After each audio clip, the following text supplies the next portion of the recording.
pura-pura. Ya, oke ya, kita belajar. Tema kita hari ini,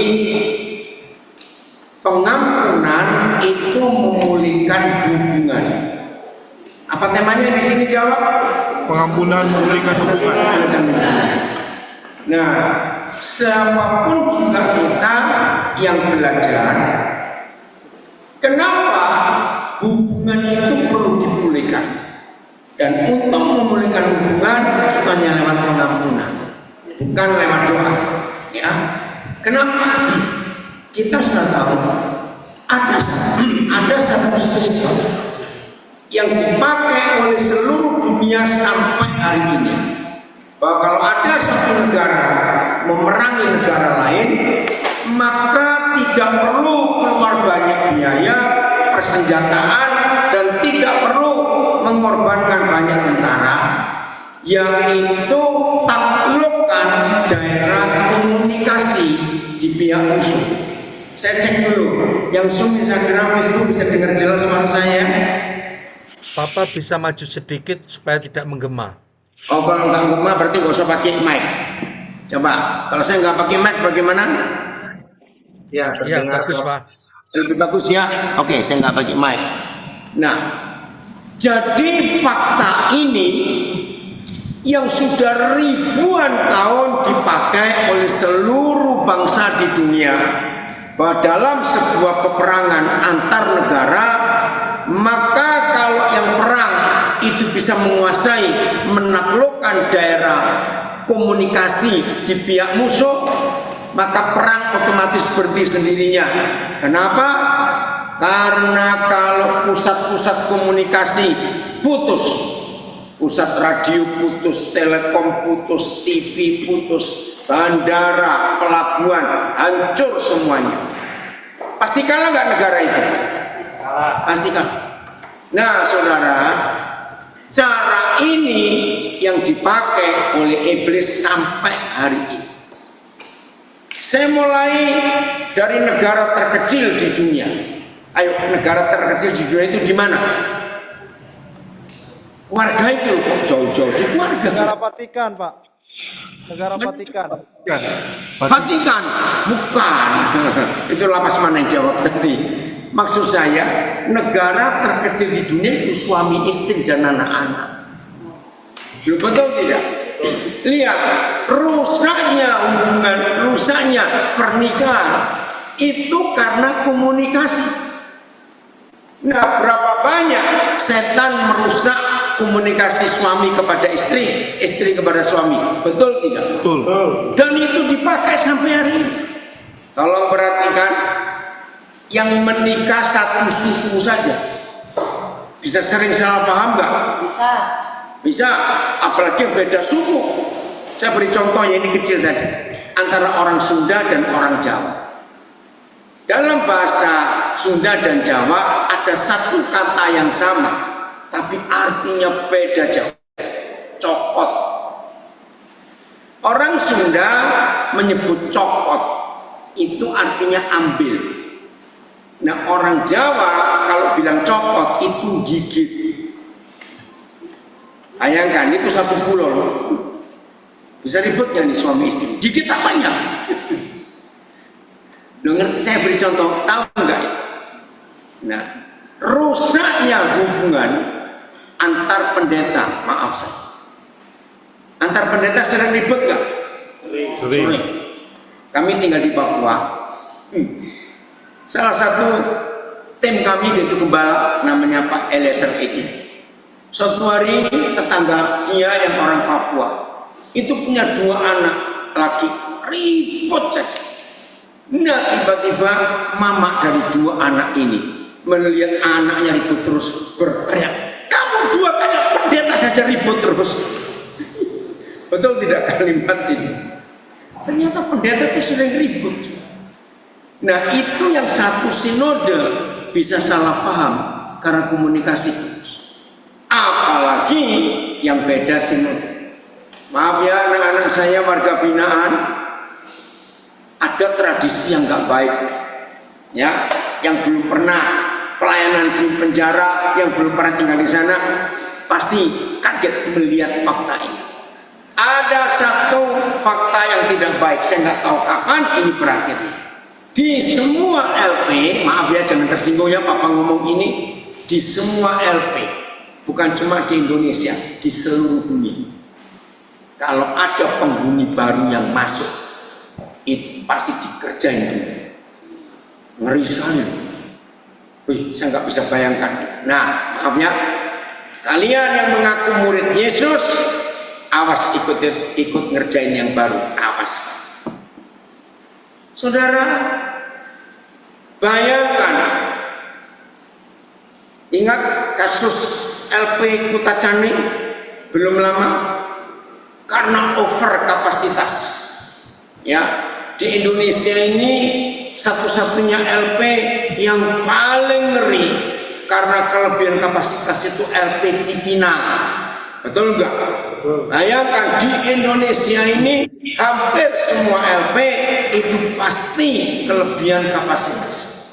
Sebab pemerintah belum mampu membangun lebih banyak. Seharusnya bukan dibangunkan LP.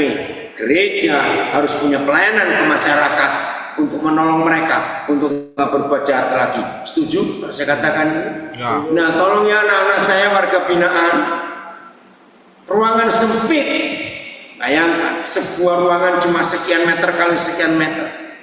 Isinya bisa 15 orang, 20 orang. Bisa 50. Kenapa? 50, Pak. 50. Ya. Bayangkan kalau mereka saling tidur, bisa kepala ke kaki, kaki ke kepala, segala macam. Nah, saudara, disitulah komunikasi sangat ditentukan. Betul? Komunikasi mutlak harus ada. Ayo kita renungkan, kita yang di luar mungkin sulit membayangkan ini ya kalau saudara nggak sering bertemu mereka, saudara kita ini. Dalam satu ruangan sesempit itu terdiri dari sekian banyak suku yang adatnya beda, budaya beda, bahasa beda. Bayangkan, sudah di tempat yang paling tidak enak, makannya tidak enak, segala sesuatu yang dikerjakan gak nyaman, terus komunikasi hancur. Bisa bayangkan, maaf ya, itu neraka di dunia. Maka itu kalau tema kita hari ini pengampunan itu memulihkan hubungan, ini yang luar biasa. Hari ini biarlah tema ini gak cuma jadi tema biasa, tetapi membuat kita betul-betul punya pengertian bahwa ketika ada masalah di antara kita, sekecil apa, sebesar apa. Saya ulangi, kalau ada masalah di antara kita, sekecil apa, sebesar apa, itu penyebabnya karena komunikasi. Betul atau salah? Betul. Karena komunikasi. Saya beri pertanyaan, ya, antara suami istri dengan tetangga, ya, suami istri dengan tetangga, mana yang lebih sering ribut, suami istri atau dengan tetangga? Suami istri, karena tinggal serumah, dekat. Itu masalah yang nggak bisa. Jadi untuk memperbaiki komunikasi yang rusak, ternyata sangat sederhana. Cukup mengampuni. Cukup mengampuni. Saya punya pengalaman yang sangat tidak enak, dan sampai hari ini pun kalau saya sebut pengalaman ini tetap nggak akan bisa selesai. Ingat hari pertama Senin kita belajar soal ini, yaitu tentang salah dengar dan salah ngomong. Coba renungkan. Pernah punya pengalaman bermasalah dengan orang karena salah dengar, salah bicara? Cepat jawab, pernah tidak? Nah, yang di warga binaan juga siapapun saudara. Saudara, ternyata kalau ada salah komunikasi sehingga yang satu salah dengar, yang satu salah bicara, dengar baik-baik, Tuhan pun gak bisa menyelesaikan masalah ini. Kira-kira ya atau tidak? Ya. Kenapa Tuhan pun gak bisa menyelesaikan masalah? Terlalu banyak. Bukan terlalu banyak. Yang dituduh salah ngomong bisa terima nggak? Nggak bisa. Yang dituduh salah dengar bisa terima nggak kalau dia salah dengar? Nah, jadi Tuhan pun nggak bisa nyelesaikan. Serius. 50 tahun lebih saya melayani. Ternyata masalah terbesar dalam gereja, ya ini salah paham tadi. Yang dituduh salah bicara, marah, pasti berkata, kamu kira aku orang bodoh, ngomong gak betul. Nah, yang dituduh salah dengar, pasti marah, kamu kira gua tuli sampai salah, begitu. Iya atau tidak? Coba jawab. Nah, maka hari ini kita bertobat. Nah, terus gimana caranya? Kalau Tuhan pun gak bisa menyelesaikan kasus salah ngomong, salah bicara. Jawabannya ini tadi, ampuni. Lalu kasus selesai. Enggak amin. Amin. Telat kita. Saya ulangi. Jadi bagaimana cara memperbaiki komunikasi yang rusak karena salah ngomong, salah dengar, salah paham, salah ngerti, salah sangka, dan macam-macam. Dengan apa tadi? Mengampuni. Mengampuni. Selesai. Apa itu mengampuni? Tidak menuntut. Saya ulangi. Apa mengampuni? Tidak menuntut. Tidak menuntut. Nah, ini masalahnya. Yang namanya manusia itu suka menuntut tidak? Ya. Nah, padahal yang suka menuntut dituntut pun nggak mau dia. Betul? Nah, itulah kesombongan kita. Kita buka 1 Korintus 6 ayat 7. 1 Korintus 6 ayat yang ke-7. Kita lihat.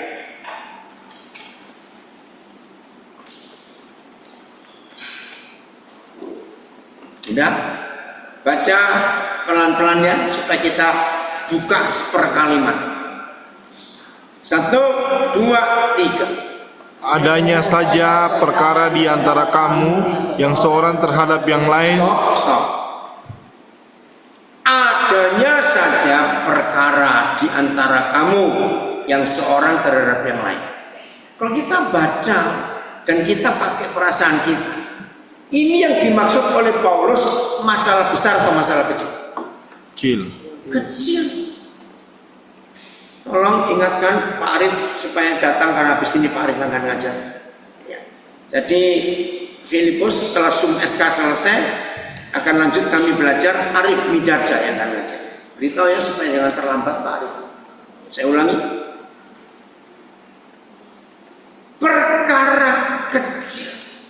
Adanya saja perkara di antara kamu seorang terhadap yang lain.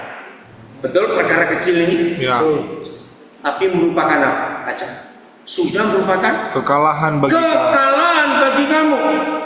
Saudara dengar, siapa yang menang dalam sebuah permasalahan komunikasi? Oh, tolong di mute dari LP mana itu? Saya ulangi. Siapapun yang menang dalam sebuah perkara komunikasi, menurut firman Tuhan ini tetap kalah orang itu. Ini keren. Tidak ada di dunia yang mengatakan sebuah fakta kebenaran ini, bahwa kalau ada orang punya masalah sekecil apa dengan siapa saja, kenapa? Oh, ditayangkan. Siapa itu yang buat? Keren betul. Kuliah di mana kamu? Terima kasih ya kalian bertiga. Oke, lihat ya. Ya udah. Tidak ada seorang pun manusia yang pernah mengajarkan konsep ini, bahwa kalau ada masalah di antara kita, sekecil apapun, sebesar apapun, siapa yang menang, siapa yang kalah.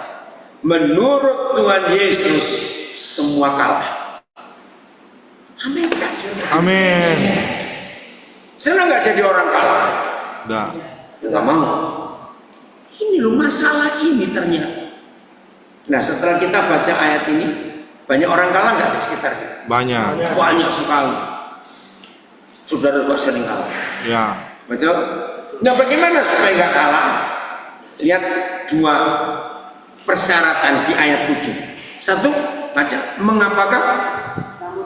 Ayo baca. Mengapakah kamu Lo ya baca.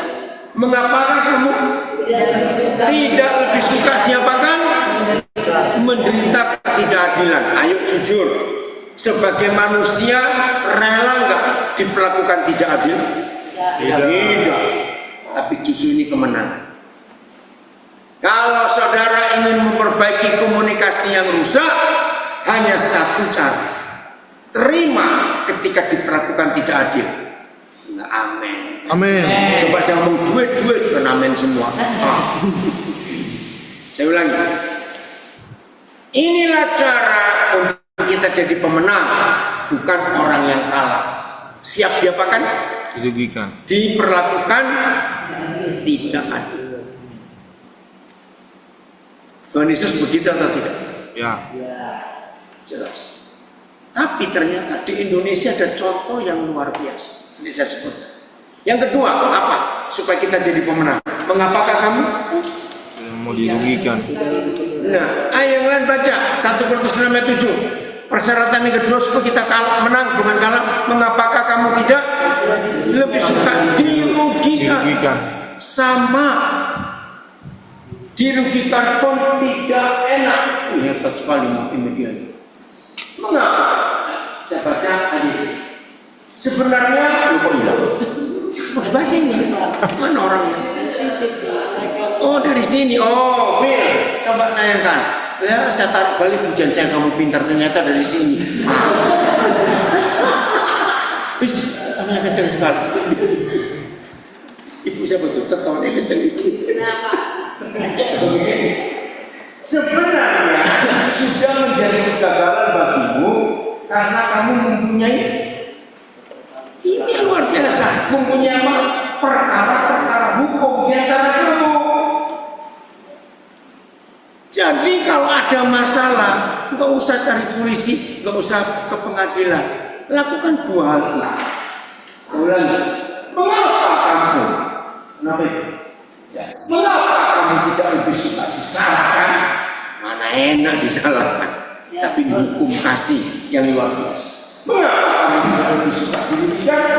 BS, jangankan pergi berperkara pada orang yang bukan Kristen.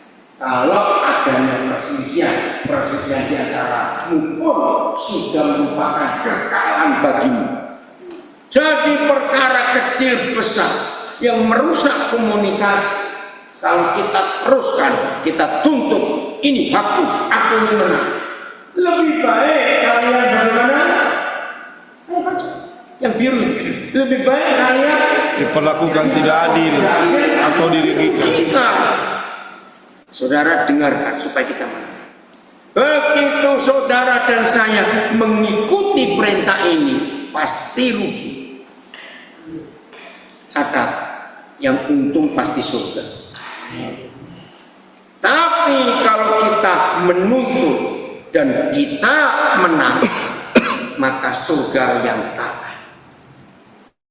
Saya tanya, sering nggak kita mengalahkan surga? Sering. Dan memenangkan setan? Sering. Nah, saya punya kesaksian. Ya, tokoh orangnya masih hidup. Walaupun sudah agak lama kejadiannya, awal 2000-an yang lalu. Saya beli sebuah rumah di kota Biak. Itu kebutuhan kami untuk pelayanan. Yang jual itu seorang hamba Tuhan, walaupun tidak full time. Jauh sebelum saya beli rumah dia, saya itu kenal baik hamba Tuhan. Sudah saya bayar. Waktu itu harganya 60 juta. Nah, karena saya kenal baik, saya melakukan satu kesalahan. Saya belum proses balik nama. Tapi akte jual beli sudah jelas. Saya tanda tangan, dia juga tanda tangan. Nah, setelah sekian tahun, saya lupa 5 tahun atau 6 tahun saya.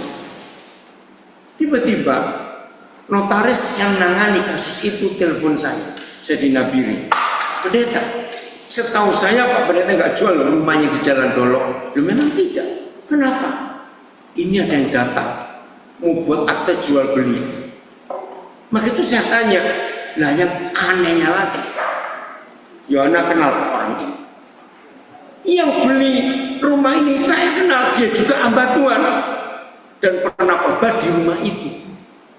Akhirnya notaris itu kasih telepon ke dia, coba Pak Pendeta bicara, saya ambil namanya. Loh, kan tahu itu rumah saya. Iya. Nah terus kenapa dibeli?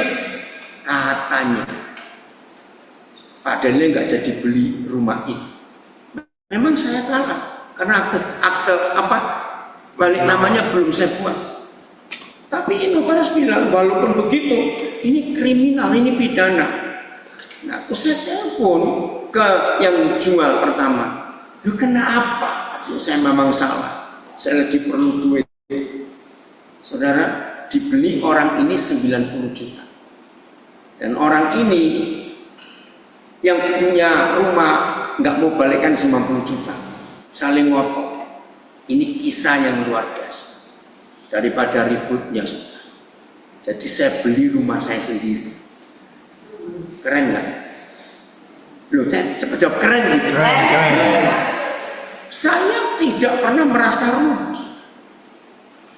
Jadi rumah pertama saya beli 60 juta, dijual lagi saya beli lagi 90 juta. Jadi berapa harga rumah ini? 150. Banyak. Orang itu masih ada di Makassar sampai hari ini. Masih kota juga. Saya nggak nyalakan dia. Saya pun nggak nyalakan siapa-siapa. Yang salah tetap setan. Oh enggak, amin. Amin. Nah, jadi saya bisa mengampuni. Wih, saudara, kesaksian itu gempar. Akhirnya nggak cuma sampai di Biak, keluar dari kota Biak juga. Luar biasa. Dan hubungan saya dengan pemilik rumah yang pertama baik, hubungan saya dengan hamba Tuhan yang beli rumah itu juga baik. Karena saya nggak ada dendam, saya nggak ada masalah. Kira-kira kesaksian ini kalau saudara mendengar bagaimana? Ayo, aneh atau benar? Aneh. Benar kok aneh. Kan ini yang Tuhan minta. Loh, bilang TSI-nya, fail. Ayo, TSI. Ya, terjemahan yang lain. Dengan adanya perkara di antara kalian pun, baca itu sudah salah, sudah punya perkara salah. Seharusnya baca kamu, seharusnya kamu bagaimana? Saling mengalah, bukan berselisih. Wih keren. Suruh apa kita? Maafkanlah orang yang bersalah terhadapmu. Baca. Relakanlah dirimu hidup. Enggak amin lah. Amin. Sungguh amin. Amin. Ini hukum yang luar biasa. Contoh lagi, waktu itu kami sedang merintis pelayanan di Kabupaten Serui, dan kami perlu fasilitas.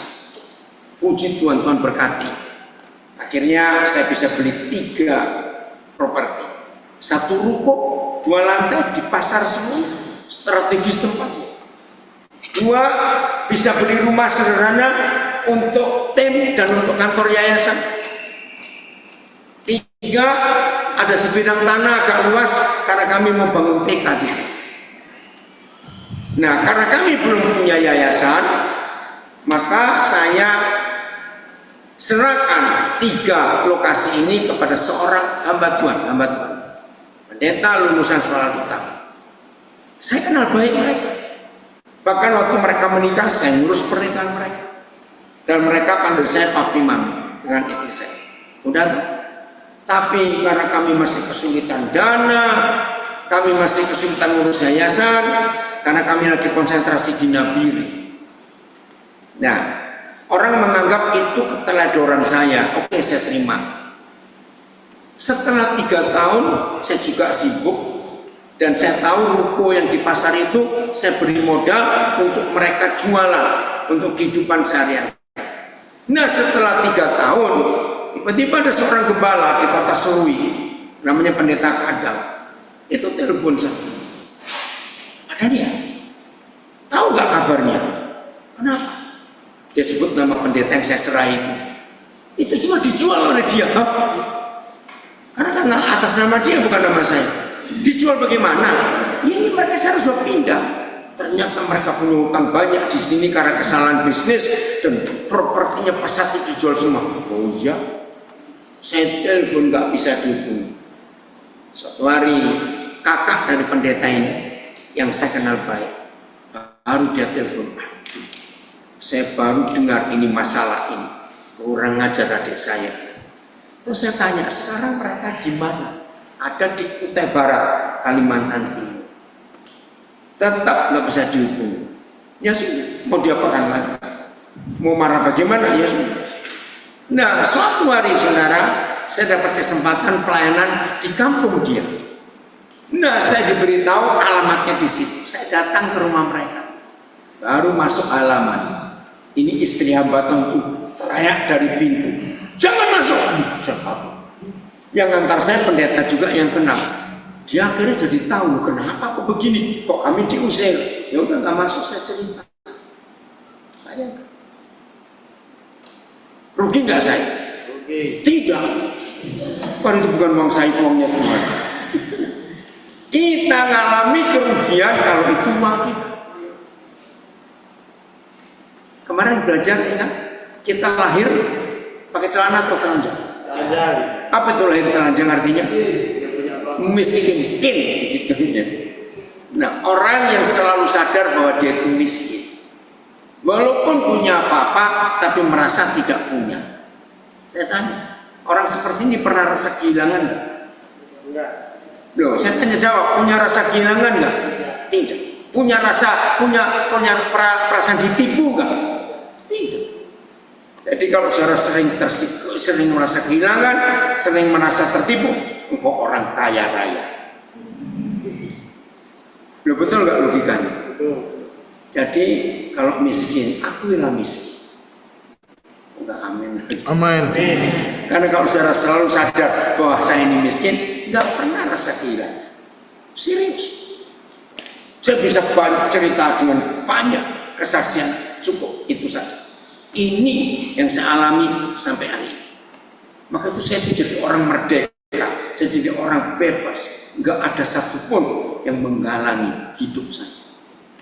1 Korintus 7. Nah lihat, Bapak itu cari siapa dari tadi kok itu? Pak nggak masuk saja Pak. Siapa? Matt? Dari tadi. Masuk saja nggak apa-apa. Ikut belajar Pak. Nah, 1 Korintus 7 ayat 29. 1 Korintus 7 ayat 29. Lihat ini. Kalau firman ini kita hidupi, tidak akan pernah ada masalah apapun dalam diri kita terhadap siapapun. Saya ulangi, kalau firman ini kita hidupi, maka kita tidak akan pernah punya masalah apapun dengan siapapun. Saudara, inilah yang dimaksudkan, yaitu waktu telah singkat. Betul, waktu sudah singkat? Ya. Karena itu, baca, dalam waktu yang masih sisa ini, orang-orangnya beristri harus berlaku seolah-olah mereka tidak beristri. Lama saya coba mikir apa rahasia ayat ini. Ternyata, maaf ya saya harus ngomong. Setelah masalah terbesar suami istri adalah komunikasi, yang belum menikah kalian harus belajar. Masalah terbesar kedua dalam hidup pernikahan adalah masalah seks. Istri nggak puas dengan suaminya, suami nggak puas dengan istri. Maka menurut hukum surga, hai para suami, belajarlah untuk bersyukur dengan tentang istri kita. Kekurangan kelebihannya jangan dibahas dan jangan dibicarakan. Ini seragamnya berhenti Pak. Oh, jangan berhenti. Bentar ya. Oh, bukan, ini Facebook. Oh, Facebook Pak. Sudah lama atau baru? Saya boleh 2 menit yang lalu. Ay. Oh, jaringannya ini. Oh iya, jaringan. Bentar sebentarnya. Waduh, ini apa bagus. sih? Lumayan. Lumayan. 2 Oh ini masuk lagi. Harus mindah lagi nanti nggak apa-apa. Oke, mudah-mudahan nggak sinyalnya ini. Jadi suami istri, seandainya terjadi masalah seks di keluarga kita, inilah hukum. Nggak usah menuntut. Nggak usah menuntut. Maaf ya, saya sampaikan supaya kita belajar. Suami istri yang punya penyakit gula atau diabetes, maaf saya harus ngomong, maka naluri seks, masalah seks itu akan bermasalah berat. Nah, saya nggak bisa detail bicara ini, karena kalau orang itu kena diabetes akan cepat lelah. Dan ini akan jadi masalah dalam hubungan suami istri, dalam keluarga. Dan banyak kasus-kasus yang lain. Maka itu firman ini berkata, karena waktu sudah singkat, sudahlah suami istri, jangan ribut masalah tempat tidur. Maka itu dikatakan seolah-olah mereka tidak beristri. Awas jangan salah terjemahkan, oh boleh cari lagi, saya gantung kamu. Bukan itu artinya. Artinya terimalah kekurangan pasangan kita. Katakan amin. Amin. Ayat 10, ayat 30. Oh, tesnya, verifikasi. Ya. Akan tetapi saudara-saudari, maksud saya begini, waktu kita tidak banyak lagi. Jadi mulai sekarang, kalau kamu mempunyai pasangan, sebaiknya kalian berdua bersepakat untuk, nah ini apa? Memusatkan perhatian penuh dalam melayani Tuhan Yesus, seakan-akan kamu tidak mempunyai pasangan. Keren ya terjemahnya. Ayat 30, langsung ke aslinya aja. Ayat 30. Anak-anak saya warga binaan, maaf, saya percaya semua warga binaan yang sudah menikah akan punya masalah ini. Minta anugerah Tuhan, kalian pasti menang. Oke? Ayat 30. Begitu juga kalau kamu bersedih. Internet connection. Oh, ya. Oh, batu. Nanti jemput anak. Enggak ya? Begitu juga kalau kamu bersedih, hiduplah seolah-olah tidak bersedih. Dan kalau kamu berbahagia, hiduplah seolah-olah tidak berbahagia. Kalau kamu memelihara dunia, baca, hiduplah seolah tidak mempunyai apa-apa. Ayo jujur, hukum ini aneh nggak? Aneh. Aneh. Punya tapi tidak memiliki. Belanja, beli tapi seperti tidak membeli. Apa maksud Tuhan? Ini dia. Hati kita tidak boleh melekat kepada apapun yang ada di dunia. Itu kesimpulan. Nah, kalau hati kita hanya ada Tuhan Yesus, nggak ada yang lain. Kira-kira ringan, berat, mudah, susah, menyenangkan, cepat. Ringan, nggak ada beban apa. Maaf ya, jangan tersinggung. Saya ingin semua kita pura-pura jadi orang kaya. Coba menonton. Hai, anak-anak saya warga binaan. Coba sementara 2 detik ini langsung shit, aku kaya. Punya rumah, punya perusahaan, punya berlian banyak, punya apa saja. Saya tanya, kenapa? Apanya? Nggak apa-apa nanti, dengar ya. Pertanyaan saya, mana atau siapa yang matinya cepat? Orang kaya atau orang pas-pasan? Orang kaya. Salah. Orang kaya itu matinya lama. Begitu divonis dokter sakit, berobat. Lu betul nggak? Kalau yang miskin, begitu divonis,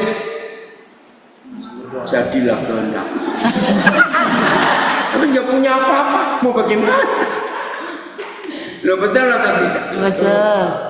Maaf ya, yang kaya saya minta maaf. Kenapa orang kaya susah mati? Karena dia menjaga harta. Ayo. Biar. Oke, maaf ini, maaf. Walaupun ketika masih sehat, suami istri kaya ini sudah ada perjanjian. Janjinya, siapa yang pergi duluan, yang tinggal nggak boleh menikah lagi. Ya. Betul ya? Tidak tahu sudah tinggal mati satu, mana tahu dia kawin lagi. Oke? Akhirnya yang satu sakit keras. Dokter bilang nggak ada harapan. Kepikir nggak? Siapa yang ganti posisi tempat tidurku nanti kalau aku pergi duluan? Lu bisa nggak mikir begitu? Lu saya tanya, kan jangan bilang pura-pura jadi kaya begitu loh. Susah benar. Ngerti pertanyaan saya? Kalau yang satu ternyata nggak bisa punya umur panjang lagi, dia pasti mikir siapa yang gantikan tempat ini, yang tidur di sini. Lu ya atau tidak? Ya. Siapa nanti yang pakai mobilku? Siapa nanti yang pakai perhiasanku? Semua. Jadi orang kaya karena memiliki apa-apa, jadi susah. Betul? Ayat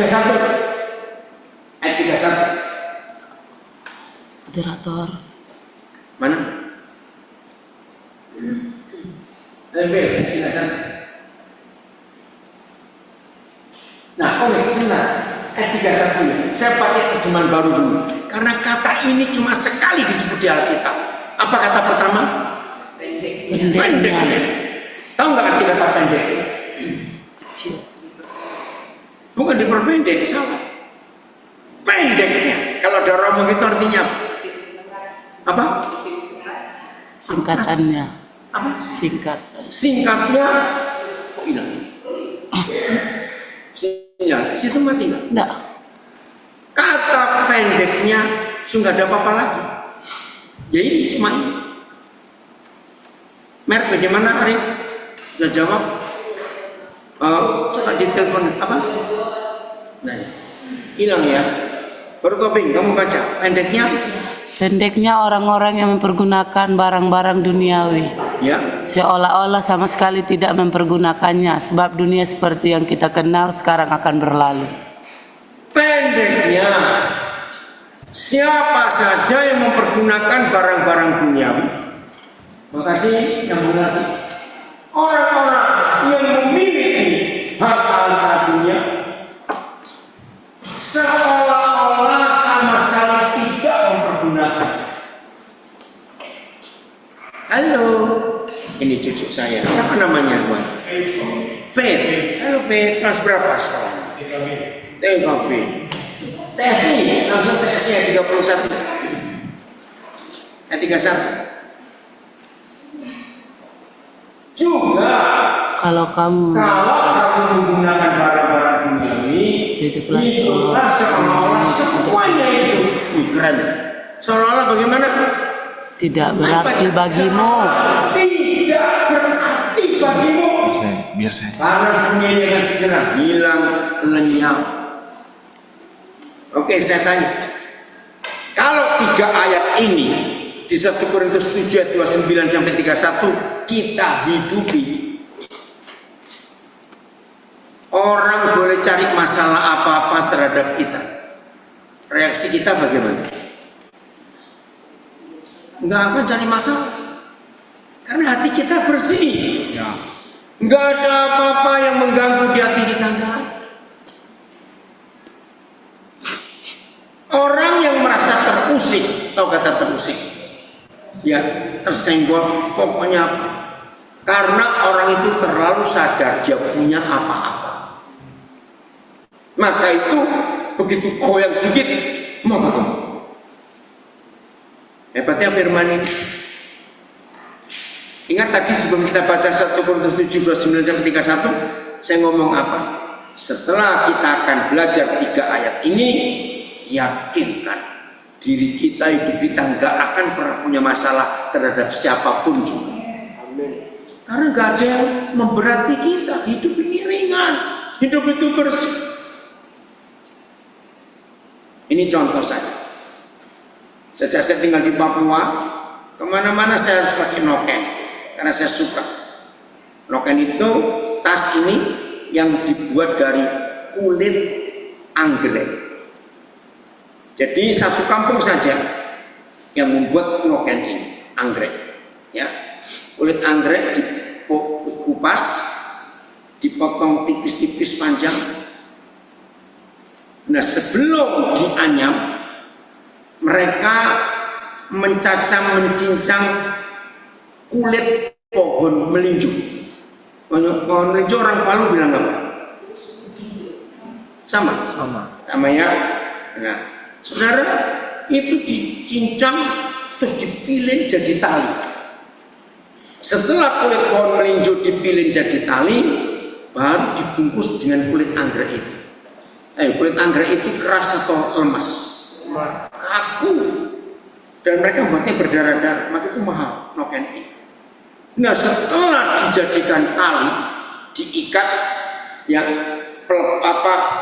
bukan pelepak, kulit pohon melinju dijadikan tali terus diikat dengan kulit anggrek, itu baru dianyam.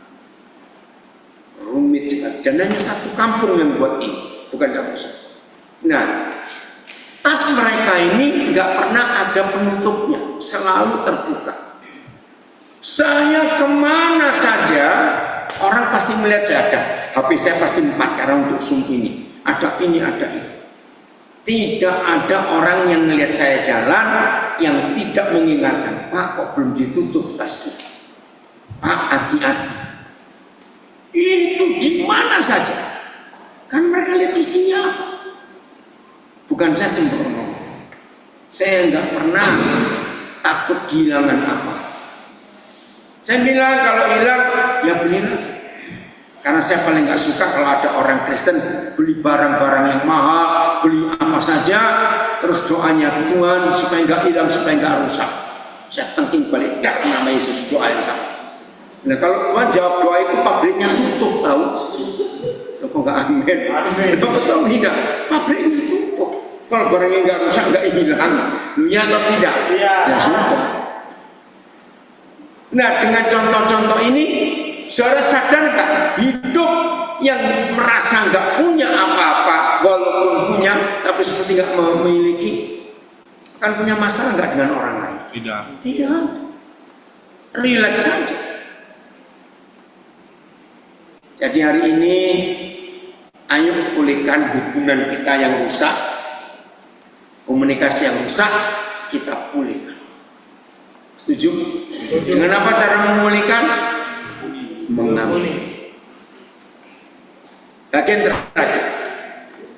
Masih ingat kisahnya Petrus dengan Tuhan Yesus? Petrus berapa kali nyangkal? 3 kali.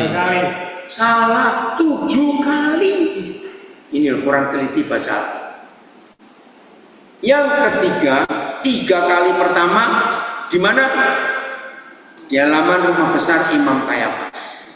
Ayam berkokok, wih baru sadar. Keempat kali, Maria Magdalena adalah murid pertama yang mengetahui Tuhan Yesus bangkit.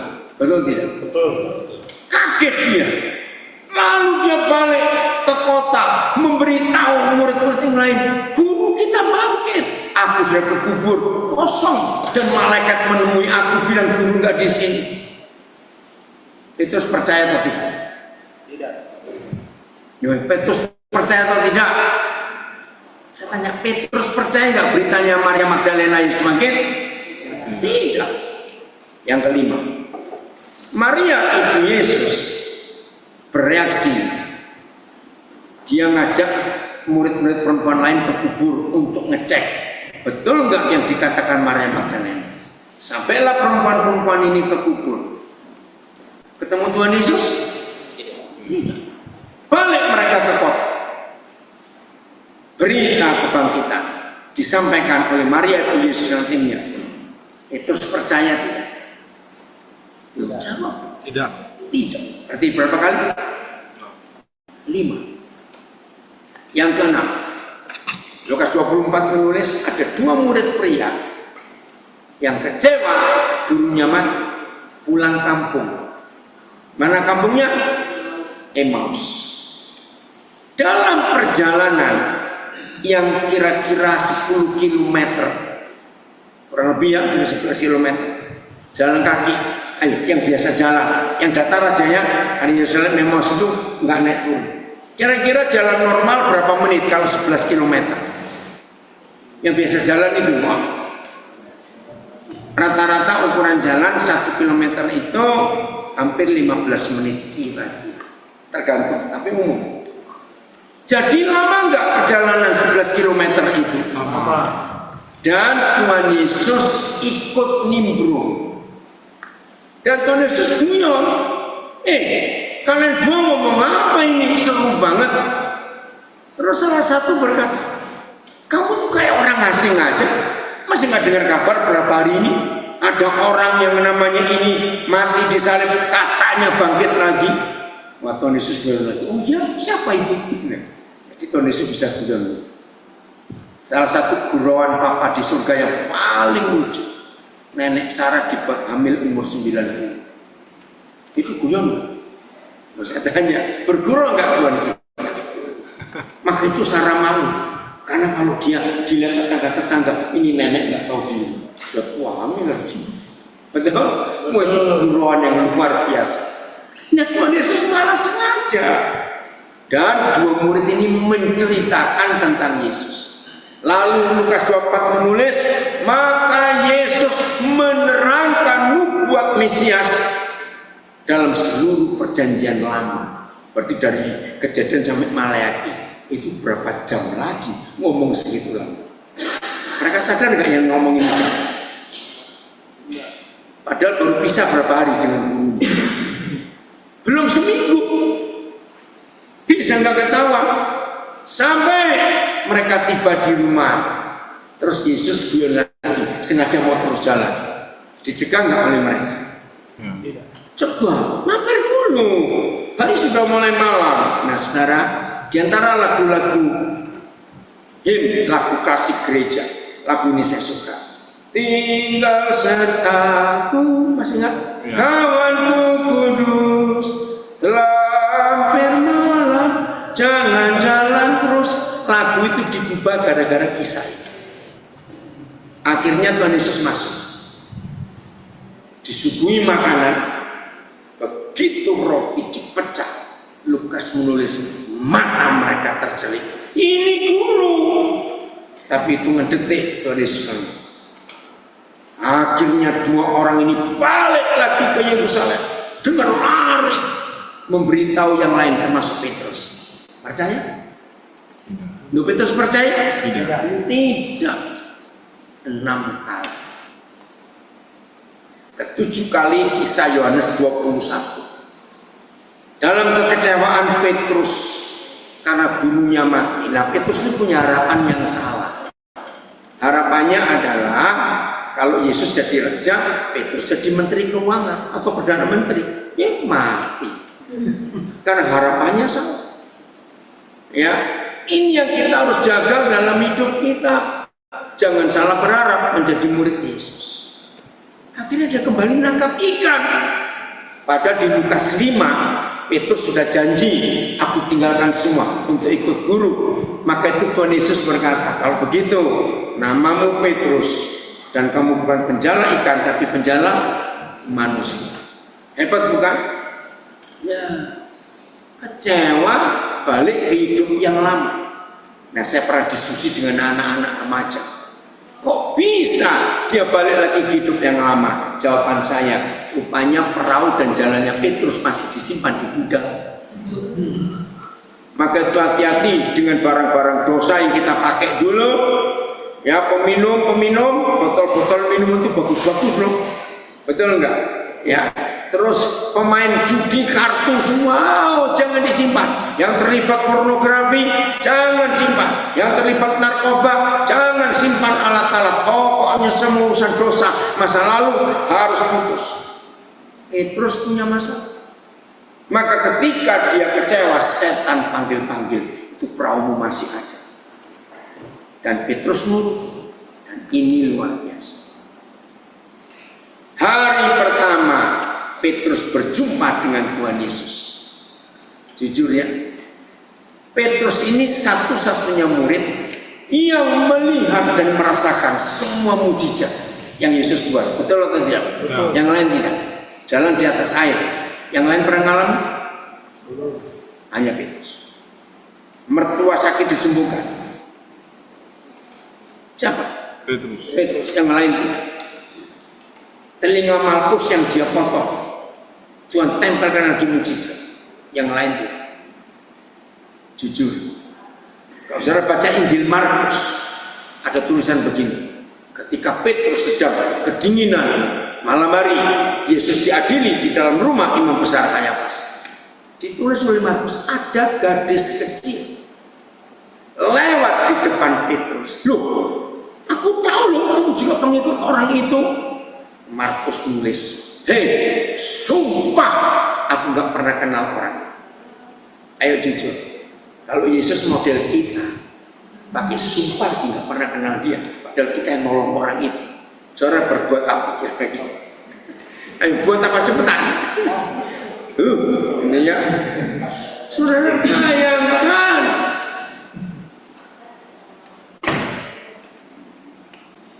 Kira-kira kalau Yesus model kita, setelah segala peristiwa yang begitu kurang ajarnya si Petrus ini, terus kita ketemu orang ini, pertama kali kita buat apa kira-kira? Cepetan. Bola. Apa main bola? Iya. Kalau saya linting dengan baju saya. Ini bajingannya. Kamu nyangkali akunya. Saudara, tidak. Baca baik-baik Yohanes 21. Ternyata Tuhan Yesus sudah siapkan sarapan. Masih ingat? Nah ini keren, sarapannya ikan bakar. Maka itu kalau ada orang mengaku murid Yesus nggak suka ikan, bertobat. Berarti bukan murid Yesus, karena murid Yesus nggak suka ikan. Setuju? Ada yang suka ikan di sini? Awas ya. Ayo anak-anak warga binaan nggak suka ikan, awas. Baik, lanjut. Diberi sarapan. Saya jujur, kalau saya Petrus, saya nggak bisa makan. Lihat atau tidak? Ya. Nggak tahu diri betul. Ya kan nggak tahu diri kok bisa makan. Ini orang saya sekali saya nggak kenal kamu pakai sumpah lagi. Aduh, saya nggak bisa nelan itu makanan. Ya atau tidak? Tapi Tuhan Yesus paksa. Apa pertanyaan pertama? Pertanyaan Tuhan Yesus pertama, apakah engkau mengasihi? Apakah engkau mengasihi aku? Bukan itu. Cara Tuhan Yesus menemplak, Tuhan Yesus yang mengubah nama Simon menjadi Petrus. Tapi pagi itu dia balikkan lagi ke Simon. Hai Simon, anak Yunus. Ngerti nggak arti kata itu? Itu templakan nggak? Loh, saya jawab cepat, templakan tidak? Ya. Loh, Pak Guru ini kenapa terlambat datang Pak Guru ini? Kamu baru cukur ya? Baru cukur? Enggak? Baru cukur? Enggak. Ya habis ini ngajak. Lihat ini sekarang. Simon, itu templakan tidak? Saya tanya. Ya. Ya. Kira-kira Petrus tertusuk nggak? Ini loh. Pengampunan itu memulihkan hubungan. Harusnya siapa minta maaf ke siapa? Antara Tuhan Yesus dengan Petrus. Tapi dalam fakta ini, siapa yang mulai mengampuni? Ini yang aneh. Tuhan Yesus mulai mengampuni Petrus. Ayo jujur, kalau Petrus itu, kalau Yesus kita, diampuni nggak orang kayak begitu? Mikir apa? Mau diampuni tapi diketok enak aja. Saya beri ilustrasi ini ya saudara. Begitu luar biasa pengampunan untuk memulihkan hubungan. Begini, kalau saudara pemimpin perusahaan dan pemilik sebuah perusahaan, dan perusahaan saudara itu maju, pelanggannya banyak, tiba-tiba dalam 3 bulan terakhir omset turun. Kenapa? Ini kenapa pelanggan lari semuanya? Diselidiki ternyata ketahuan dari salah satu karyawan saudara itu menyangka. Jadi tiap kali ada pelanggan telepon mau beli, maaf ya, ada perubahan di sini, produksi ini nggak benar, ini dikurangi banyak, kurangi banyak. Nah karena saudara karyawan ini karyawan lama, percaya nggak orang-orang ini? Nah begitu ketahuan, ternyata saudara belum ambil tindakan, karyawan ini tahu duluan, dia mengundurkan diri. Tahu istilah mengundurkan diri? Nggak ada pesangon, karena yang mundur. Ya, dengan perjuangan yang berat, saudara berjuang, omset naik lagi. Setelah sekian waktu, karyawan ini balik kirim surat lamaran kerja di tempat saudara. Jujur, terima nggak? Galak nombok. Ayo, terima tidak cepat mungkin? Ya jelas sudah. Tapi bukan dengan Tuhan Yesus. Ini yang luar biasa. Petrus merubah, Tuhan Yesus merubah nama Petrus jadi Simon dan ditawari posisi yang nggak main-main. Saya tanya, warga binaan tolong jawab. Seandainya saudara menerima lagi karyawan yang seperti itu, kira-kira kasih posisi bagaimana? Apa? Yang paling ringan, paling berat, paling rendah. OB tau, office boy, suruh ngepel, suruh bersihkan WC. Tapi tidak dengan Tuhan Yesus. Cara Tuhan mengampuni, cara Tuhan memulihkan hubungannya dengan semua, diampuni. Saudara tahu nggak posisi gembalakanlah domba-dombaku? Itu posisinya siapa? Tuhan Yesus. Tuhan Yesus mau naik ke surga. Dia nggak ada lagi di dunia. Dia perlu manajer nggak? Istilahnya. Jawab, dia perlu manajer tidak? Perlu. Ternyata orang ini dijadikan manajer untuk mewakili Yesus ketika dia pergi ke surga. Perhatikan, inilah bentuk pengampunan yang luar biasa. Jadi hubungan Petrus boleh nggak dengan Tuhan Yesus? Yang rugi siapa dalam hal ini?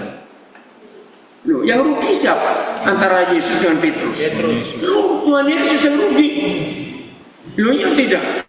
Sudah menghancurkan perusahaan, diterima lagi, posisi tinggi lagi. Nah itu tadi 1 Korintus 6 ayat 7. Jadi kalau saudara mau menang harus apa tadi?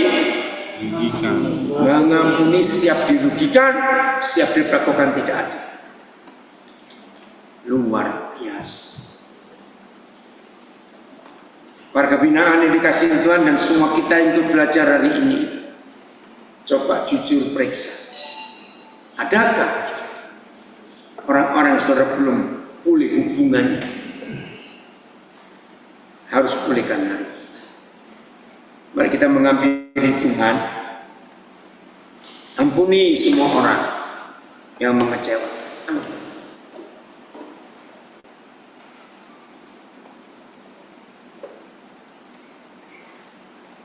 Semua merenung.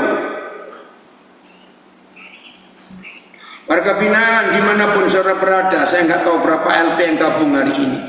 Dan semua kita yang ngikuti, baik yang onsite di Palu maupun yang di rumah, ayo kita jujur periksa. Masih ada musuh nggak yang belum saya berdamai dengan mereka? Beranikah kita berdoa dengan lagu ini? Mengampuni musuh-musuhmu lebih sungguh. Saya harap tidak ada yang tidak berdoa dengan pujian ini, karena musuhmu masih banyak. Warga binaan, semua saudara, ayo kita naikkan. Ini doa bukan nyanyian. Nanti saya minta hamba Tuhan, Yohan, kamu berdoa buat kita semua. Nadanya mengampuni musuh-musuhmu lebih sungguh. Jujur, semua menyebut mengampuni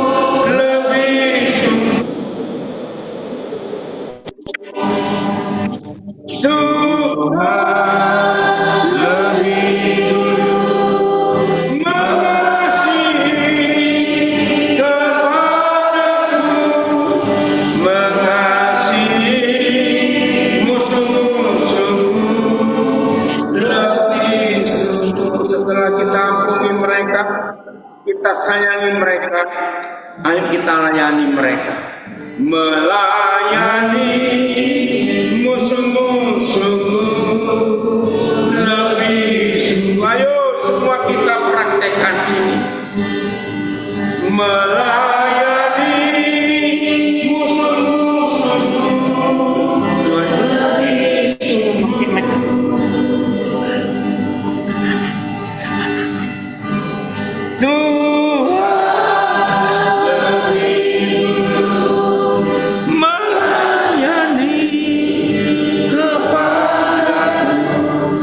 Melayani musuh-musuhku lebih sungguh.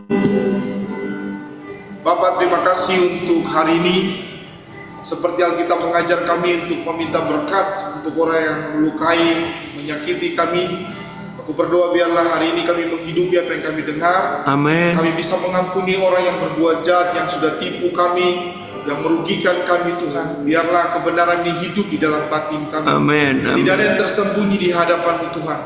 Aku berdoa semua warga binaan dari Sabang sampai Merauke yang mengikuti live streaming ini Tuhan Zoom. Aku berdoa biar Roh Kudus memberikan kami kemampuan yang hebat untuk kami menghidupi kasih itu. Bagaimana kami mengalahkan setiap kejahatan dengan kebaikan. Kami percaya waktu kami kalahkan kejahatan dengan kebaikan, itu tanda pikiran Yesus sedang hidup. Amin. Itu tanda perasaan Yesus sedang hidup di dalam kami. Dan aku percaya itulah kehendak Tuhan bagi setiap kami. Mampukan kami Tuhan, biarlah kami berdamai dengan diri kami sendiri Tuhan. Kami melihat diri kami seperti Tuhan melihat kami. Dan makasih untuk kasih Tuhan yang luar biasa. Aku berdoa biarlah dari keluarga binaan, setiap lapas dari Sabang sampai Merauke, ada kemampuan hari ini firman yang menghidupkan kami Tuhan. Menghidupkan kemampuan batinia kami, menghidupkan kemampuan roh kami untuk meminta berkat. Kami memberkati orang-orang yang menyakiti kami. Kami memberkati orang yang menyangkal kami, yang pernah melukai kami Tuhan. Biar berkat turun atas mereka. Kami percaya kebenaran ini menuntun kami sepanjang waktu-waktu ini. Dan biarlah terus perasaan, pikiran dan kehendak-Mu hidup di dalam kami. Amin. Kami mengucap syukur untuk hari ini. Tuhan Roh Kudus, Engkau terus memampukan kami. Ini doa rekonsiliasi kami di dalam nama Tuhan Yesus yang kami sembah, yang kami puji, yang berkuasa atas hidup kami. Kami sudah berdoa. Haleluya, haleluya. Amin. Amin.